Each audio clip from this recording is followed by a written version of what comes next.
A Fazenda Escola, em parceria com a empresa Corteva, mantém uma área de testes e pesquisa sobre a cigarrinha do milho.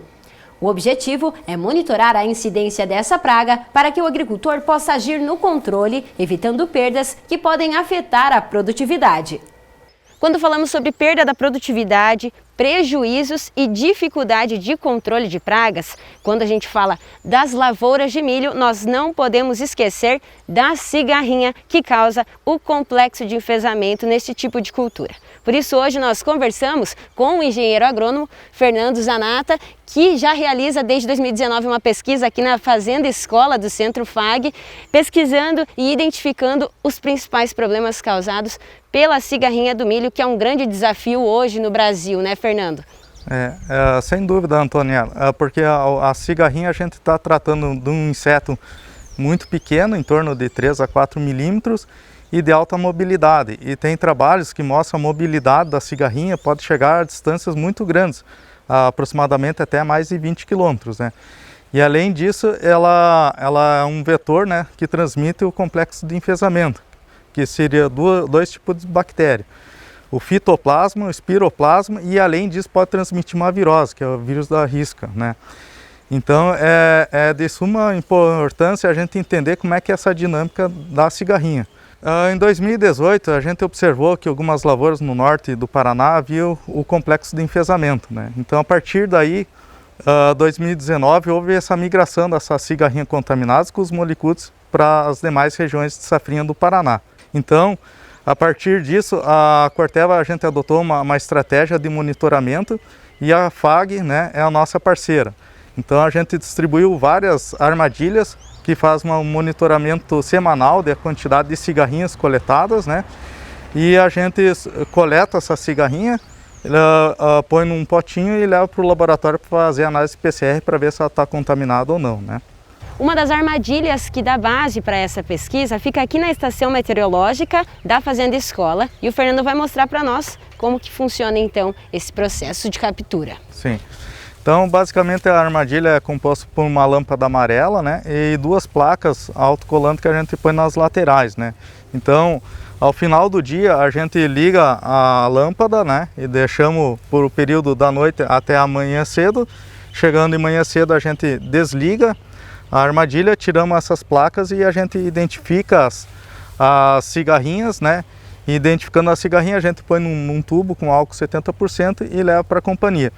Essa armadilha aqui, nós temos 30 armadilhas espalhadas pelo todo o Brasil, desde o Rio Grande do Sul indo até o Tocantins, né?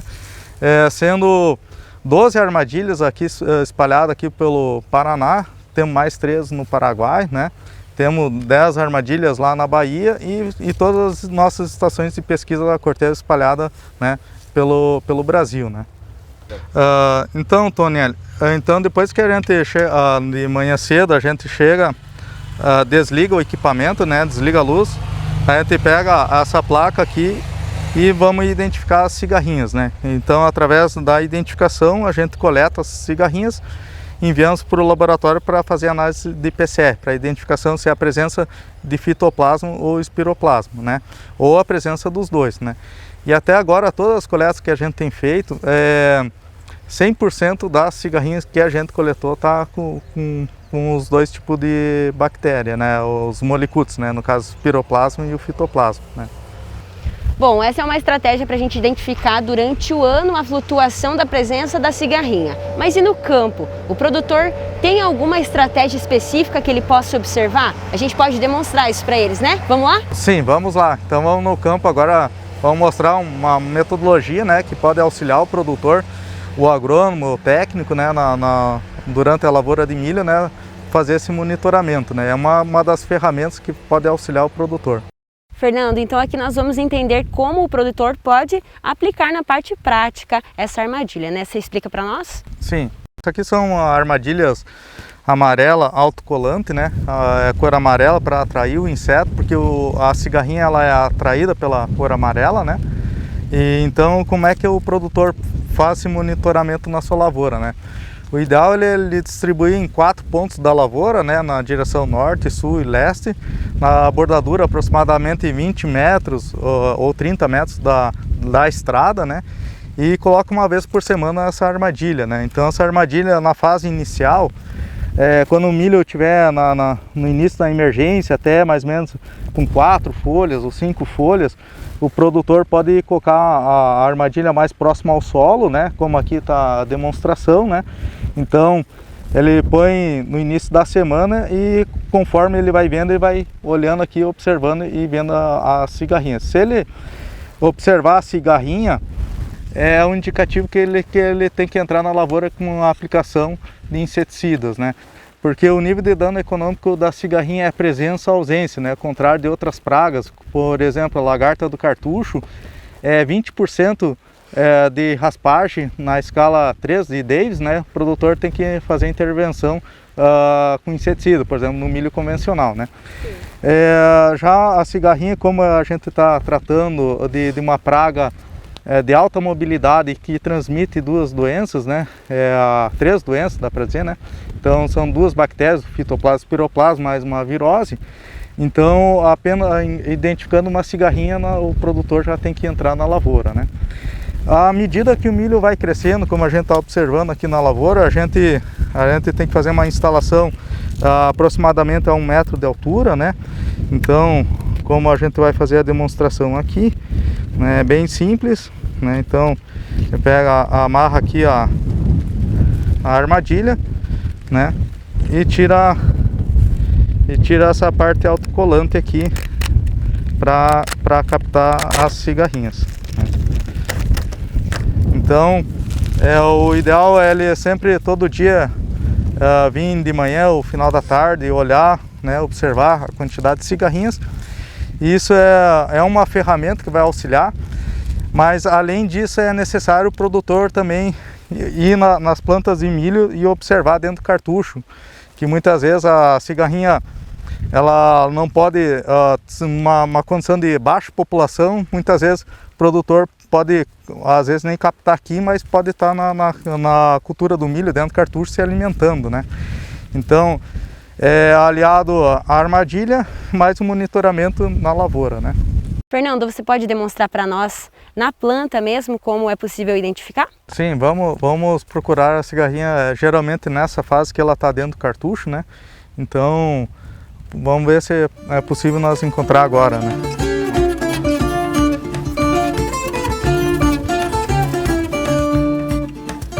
Aqui, ó, aquela branquinha ali, consegue ali, ó.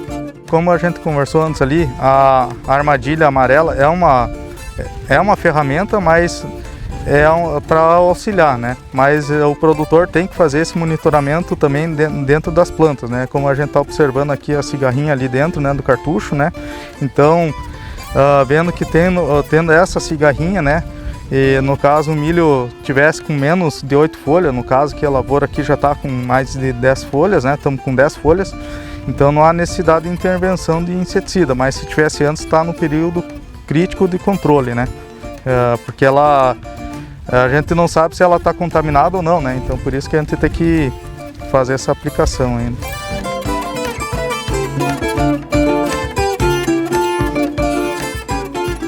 Então, Fernando, a gente percebeu a importância dessa avaliação para que se previna e que possa identificar a presença da cigarrinha já no início, né? Exatamente, Antonella. Por isso que é importante o produtor fazer a identificação correta da cigarrinha, né? Para fazer a sua tomada de decisão, de fazer uma aplicação ou não de inseticidas químicos e biológicos na sua lavoura para prevenir possíveis prejuízos no futuro, né?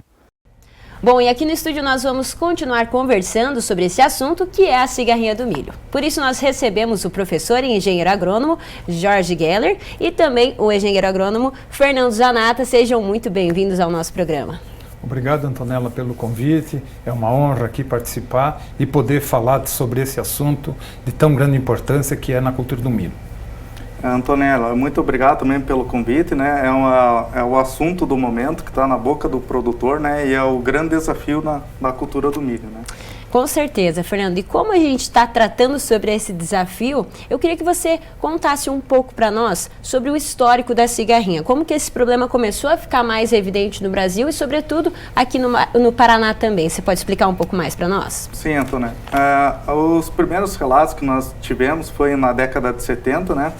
Depois o relato com maior surto ali foi em 1990, na década de 90, e depois mais brevemente foi em 2013, 2015, e agora foi o último grande surto aí que deu desde a Bahia, vindo até o sul, né, a partir de 2018. Aqui a entrada do complexo de enfesamento, a cigarrinha contaminada com complexo de enfesamento, a gente detectou aqui no norte do Paraná em 2018 e a partir de 2019 se espalhou pela toda a região de Safrinha do Paraná. E em 2020 ela desceu, né, indo para Santa Catarina e indo para o Rio Grande do Sul também, sendo um grande problema lá também, nessa safra também. Para a gente iniciar esse assunto, nós precisamos também saber sobre os sintomas causados por essas cigarrinhas. Professor Celso. São dois colegas que estão aí na bancada, né? E eu vou ter a preferência, tá, Fernando? Vou perguntar para o professor Geller. Geller, os sintomas, como descrever, como explicar para o pessoal que está lá fora, na área, na sua propriedade, como chegar e descobrir isso daí? O que está acontecendo com a minha lavoura? Ótimo, Celso. Bacana a pergunta, né? Sintomas é a manifestação da doença no vegetal. É a cara da doença que aparenta aos olhos do observador, né? O que aparenta e que mostra que a planta está com algum problema, ou seja, a doença, né? No caso dos problemas com enfesamentos, pode haver 3 tipos de sintomas, né? Já que são 3 agentes causais das doenças chamadas complexo, né? Sobre o enfesamento pálido, né?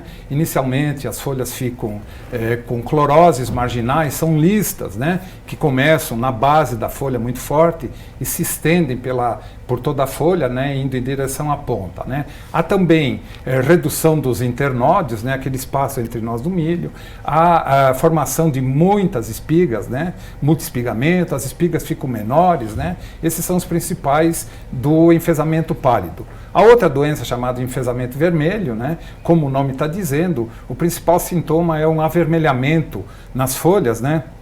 Começando nas bordas das folhas e se estendendo então para a base, né? Também há um encurtamento do entrenó e também forma espigas menores, né? Com relação à terceira doença, que é uma virose, né? Chama virose da lista, né? É um raiado fino. Então aparece pequenas pontuaçõezinhas acompanhando as folhas, né? E que à medida que vai desenvolvendo a doença, vai formando raias ou riscos ao longo da folha, riscas amareladas, né? Contrastando com o tecido verde. Mas o agricultor não tem como se confundir, são bem característicos os sintomas. São bem característicos, né? Embora, às vezes, visualmente, a gente possa confundir e não definir qual dos organismos está causando. Porque pode haver alguma confusão entre o enfesamento pálido e o enfesamento vermelho. Mas na medida que a doença progride, é fácil definir qual é que é a doença. Obrigado, professor. E a gente precisa prestar atenção nesse problema, como a gente veio comentando até, né, Fernando, desde o início. Então é importante, já que desde a escolha da semente desse híbrido, é muito importante que haja uma seleção bem escolhida mesmo. O que você acha sobre isso, Fernando?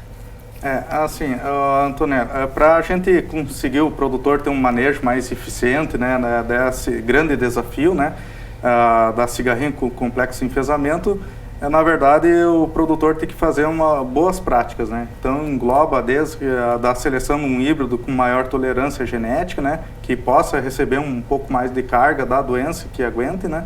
Mas começa desde o manejo do milho tiguera, né? O milho guacho lá no meio da soja, para evitar essa ponte verde, porque é o principal alimento da cigarrinha, né? E para ela conseguir se multiplicar, ela tem que se alimentar do milho, né? E a doença, né, como muito bem comentado pelo professor Geller, essa doença é especificamente da cultura do milho, né? Os molicutes, né? Então, tanto o vetor quanto a doença são especificamente da cultura do milho, né? E, claro, outra questão, o produtor tem que fazer um manejo na sua lavoura, fazer, como a gente viu, né, no campo, fazer aquele monitoramento, ver nas plantas se há a presença da cigarrinha, usar as armadilhas, né, para também ajudar a ver se tem a cigarrinha na área, né? E claro, se havendo a presença da cigarrinha, sim, a necessidade de fazer a aplicação de inseticida, né? E é até curioso que o nível de dano econômico dessa praga é presença ou ausência, né? Porque nós estamos falando um vetor aí com alta mobilidade, né? E que pode causar um grande prejuízo, né? Como o professor comentou aqui, né? Que de tu ter um multi-espigamento ali com uma perda de produtividade aí que pode chegar até próximo a 100%, né? Posso pedir uma... Claro. Nós sabemos, você falou do milho, exclusivo do milho, certo? Fernando, nós temos uma safra de verão e safrinha. Em qual dessa estação as cigarrinhas são, vamos dizer assim, teria maior incidência, maior estrago para o agricultor? Muito boa pergunta, professor Celso. Assim, com base nesse estudo que a gente está fazendo, essa parceria aqui com a FAG, né? A gente conseguiu identificar, né? É um estudo que está em andamento, né?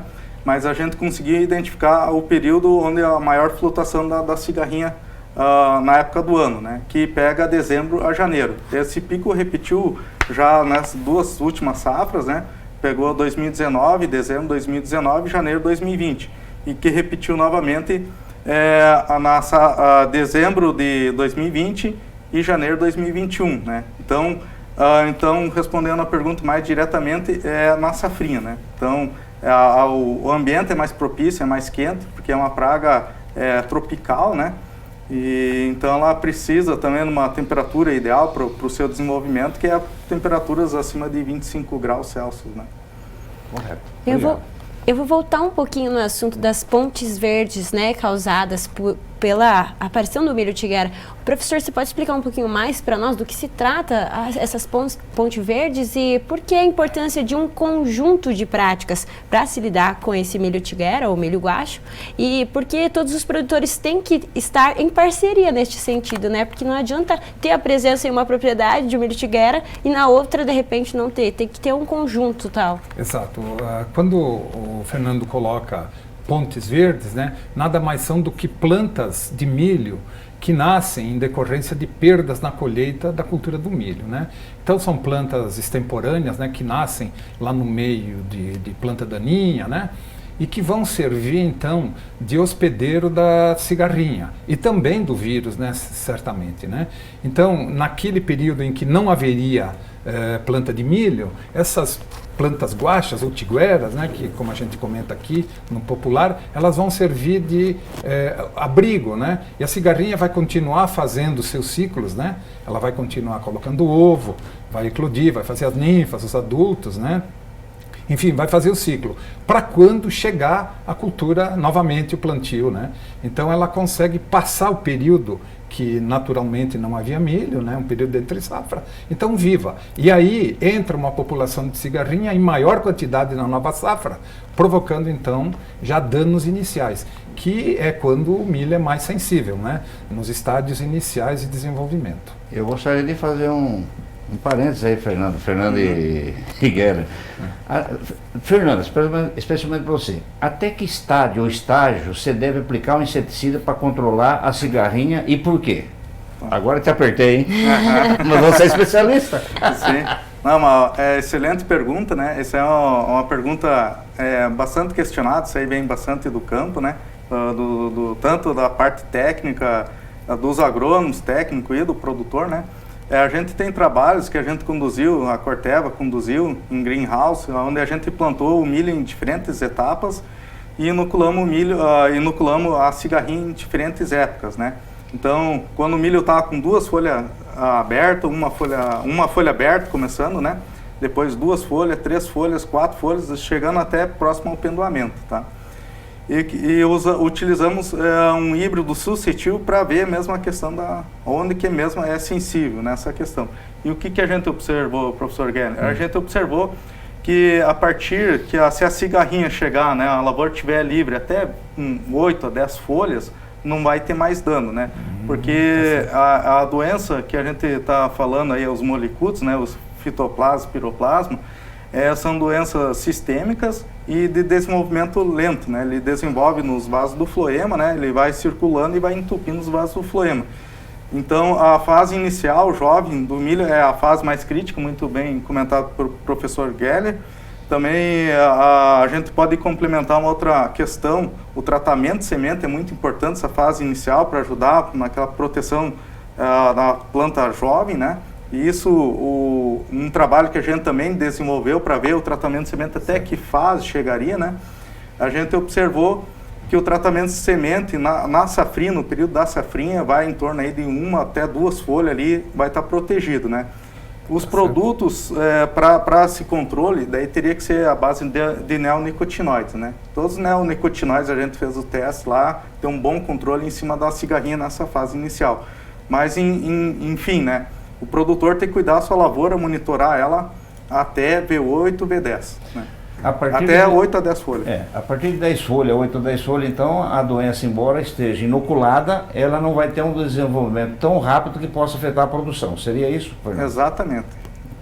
Então nós identificamos que são inúmeros desafios causados pela cigarrinha, mas que com esse conjunto de práticas é possível que haja um controle e uma melhor desenvoltura aí dessa cultura do milho no Brasil afora. Talvez complementando, eu não sei se você tem perguntas a mais, né? Mas a gente não falou do tratamento ou do controle após emergido o milho, né? Então, sim, pode. O produtor, ao monitorar e constatar um inseto, né, por planta, ele deverá tomar medidas, né? E as medidas que ele deverá fazer são a utilização de inseticidas, né? Existem 3 ou 4 grupos de inseticidas, né? A gente até pode falar, o Fernando já falou do grupo dos neonicotinoides, mas o melhor seria neonicotinoide com piretroide, ou então fenilpirazol, outro grupo, ou então organofosforado, né? Então, a gente está falando aqui de grupos químicos, né? Depois o produtor que quer saber, ele procura o seu profissional assistente, né? Mas, no geral, os produtos químicos pertencem a esses grupos, né? Existe também um grupo de inseticidas biológicos, ditos biológicos, né, para realizar o controle. E eles, professor Celso, eles funcionam, mas eu sempre alerto o produtor, professor Celso, e devemos alertar, né, que produto biológico tem uma ação um pouquinho mais lenta. Aqueles produtos que eu acabei, os inseticidas químicos, eles são inseticidas de ação rápida, como o pessoal fala, de choque, né? Então, um inseto em contato com inseticida ou um inseticida em contato com inseto acaba matando. E funciona. Né? Funciona bem, né? O problema é que às vezes a população da cigarrinha é grande, ou então tão logo aplique, vem nova leva de insetos. Mas voltando aos biológicos, então, funcionam, né? Existe os inseticidas biológicos, resumidamente, são fungos que são aplicados, fungos patogênicos, né? A gente diz, né? Patogênicos à cigarrinha, né? Que vão matar a cigarrinha. Mas o fungo demora um pouco mais, porque ele tem que entrar em contato com a cigarrinha, ou a cigarrinha em contato com o fungo. Esse fungo tem que germinar no corpo da cigarrinha, invadir e causar morte, né?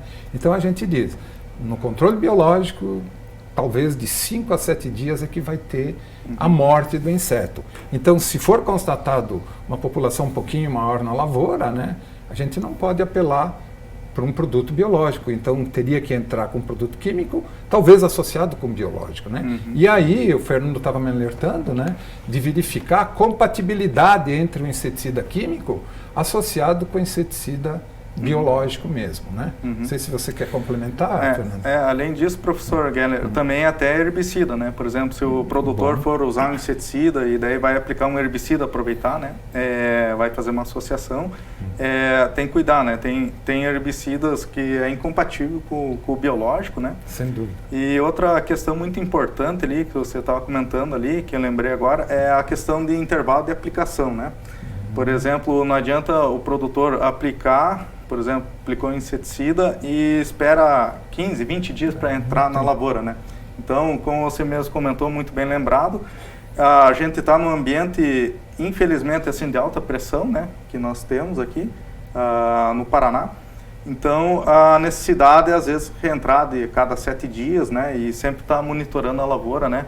Porque, às vezes, um intervalo muito comprido pode a cigarrinha reinfestar e infestar, quer dizer, contaminar, né, a lavoura com a doença, né, com os Perde o moléculas. time, né? Perde o time. Você fez a aplicação, demorou, vai fazer a aplicação, vai jogar dinheiro fora, né? Exato. Além dessa sequência de aplicação, é importante também rotacionar grupos químicos, né? Correto. Se aplica um neonicotinoide com piretróide, a próxima aplicação usa um organofosforado ou um fenilpirazol, né? Exato. E quando chega a cigarrinha, a gente tem que tomar essas medidas drásticas, porque dependendo se ela está contaminada, e o milho está sadio, a picada de 1 hora ela é capaz de transmitir já o organismo causal, né? Aquelas duas bactérias ou o vírus, né?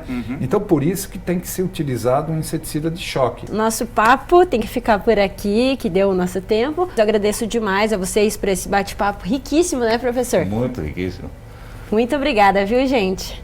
Eu que agradeço, muito obrigado pelo convite, professor Celso, professor Geller. A Corteva está sempre à disposição, quando precisar, só chamar nós que vamos continuar essa parceria por muito tempo. Com certeza. Obrigada, Obrigada, professor. agradeço a participação, né, o convite, Antônio, o professor Celso, né? Foi uma honra participar aqui com o Fernando, que entende bastante disso, mexe com isso, a gente diz, né? Mexe mesmo, é aquele que conhece bem, sabe da prática do campo, né? Eu cresci e acredito que os telespectadores também vão crescer com essas informações que a gente passou aqui, principalmente o Fernando, né?